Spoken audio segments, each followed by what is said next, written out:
Sa ngalan ng Ama at ng Anak at ng Espiritu Santo. Ang ating ebanghelyo ay mula kay San Mateo, Kabanata 23, talata 23 hanggang 26. At sa ebanghelyong ito ay patuloy na itinutuwid ni Jesucristo ang mga tagapagturo ng kautusan at ang mga Pariseyo at ang kanyang mga salita dahil ito ay katotohanan, ito ay masakit at ito ay malakas. Kaya nga sinasabi niya sa mga Pariseyo na napakagagaling ninyo na magpakita na kayo ay mga reliyoso. Nagbibigay kayo ng ikapu. Sinasala ninyo ang mga kulisap upang hindi mahalo sa inyong inumin. Ngunit kinakalimutan ninyo ang pinakamahalagang turo sa kautusan. At ano ba ang pinakamahalagang turo sa kautusan? Ito ay ibigin ang Diyos at ibigin ang kapwa. Kaya nga nagpatuloy si Jesus, kahabag-habag kayo mga tagapagturo ng kautusan at mga Pariseyo, mga mapagpaimbabaw. Nililinis ninyo ang labas ng tasa at pinggan, ngunit ang mga iyon ay puno ng kasakiman at pagiging makasarili. At ito ang dahilan kung bakit paimbabaw ang Pariseyo.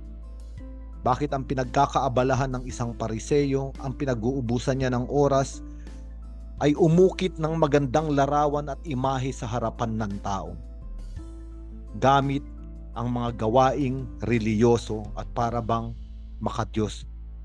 Ngunit ang totoo ay sinabi ni Jesucristo sa loob ng mga Pariseyong ito ay kasakiman at pagiging makasarili. Ang ibig sabihin, ginagamit nila ang relihiyon, pati ang pangalan ng Diyos, para may kunin sa iba at punuin ang sarili. No, kaya nga, napakalinis ng Pariseyo sa labas. Napakagandang tignan. Ngunit sinabi ni Jesucristo, nililinis ninyo ang labas, ngunit hindi nyo nililinis ang loob. Sabi niya, linisin muna ang nasa loob ng tasa at magiging malinis din ang labas nito. Ang ibig sabihin, iba ang pagkatao ng Pariseyo sa harap ng kapwa, pero iba rin siya sa kanyang totoong kalooban.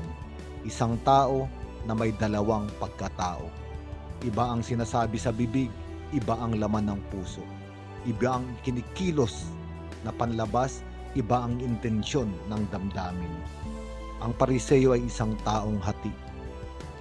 At bakit siya nahati? Sapagkat nais niyang gamitin ang ibang tao para punuan ang hinahanap sa kanyang sarili. Kaya nga ang ebanghelyong ito ay para sa atin lahat. Tayo ay inaanyayahan ng Diyos na totoo, ayusin, alagaan, pagandahin, linisin ang ating katawan, ang panglabas nating buhay. Ngunit inaanyayahan din tayo ng Diyos na maglakbay sa ating kalooban, suriin ang ating puso, ang ating intensyon. At kung may makita man tayo roong marumi, pagkakamali, kasalanan o maling intensyon, isa lamang ang paraan para linisin ang mga iyon. Sa ating simbahan ay meron tayong sakramento ng pagbabalik loob o ang tinatawag nating kumpisal. Linisin ang nasa loob upang maging malinis din ang nasa labas. Sapagkat ang tinitignan ng Diyos ay hindi ang panglabas na anyo natin. Ang tinitignan ng Diyos ay ang ating puso.